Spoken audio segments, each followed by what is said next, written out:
Hello friends, welcome back to my YouTube channel Indian Suraj experiment. Friends, आज हम इस video में आप सभी को एक कूलर बनाकर दिखाने वाले हैं। फ्रेंड्स, यहाँ पर देख सकते हैं हमने कूलर को बना लिया है। अब हम इस वीडियो के दौरान आप सभी को बताएंगे कि ये कूलर बना कैसे है। तो अगर आपको ये वीडियो पूरी अच्छी लगेगी तो लाइक कर दीजिएगा, और अगर आप चैनल पर नए हैं तो चैनल को सब्सक्राइब कर लीजिए, बेल आइकन को भी क्लिक कर दीजिएगा। हमारी लेटेस्ट वीडियो आप सभी को सबसे पहले मिल जाएंगी। तो फ्रेंड्स, चलिए इसको बनाते हैं। तो फ्रेंड्स, इसे बनाने के लिए यहाँ पर हमको ऑयल का टीन का बॉक्स चाहिए, और हम यहाँ पर मार्क कर लेंगे। इसको हमको कटवाना पड़ेगा, तो सभी जगह मार्क कर लेंगे फटाफट, फिर उसके बाद कटवाने ले जाएंगे किसी और से। आप खुद से इसको मत कट करें, और बच्चे हैं तो बिल्कुल ना कट करें। तो वीडियो का आनंद लीजिए और फुल वीडियो वॉच करिएगा। वीडियो अच्छी लगेगी तो लाइक भी कर दीजिएगा।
ये जो पानी है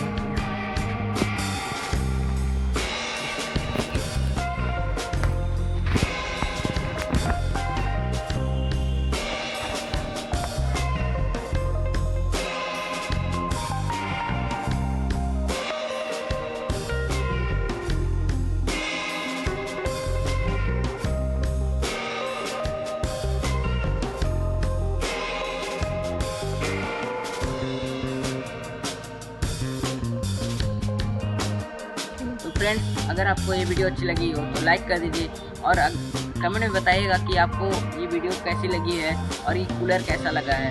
फ्रेंड्स, ये आपको 300 में घर पर बना सकते हैं, तो आप इसको बनाएं ज़रूर और अपने घर का 4000, 5000, 10,000 तक का कूलर का खर्चा बचा सकते हैं। चलिए फिर मिलेंगे नए वीडियो के साथ। Bye bye, Tata.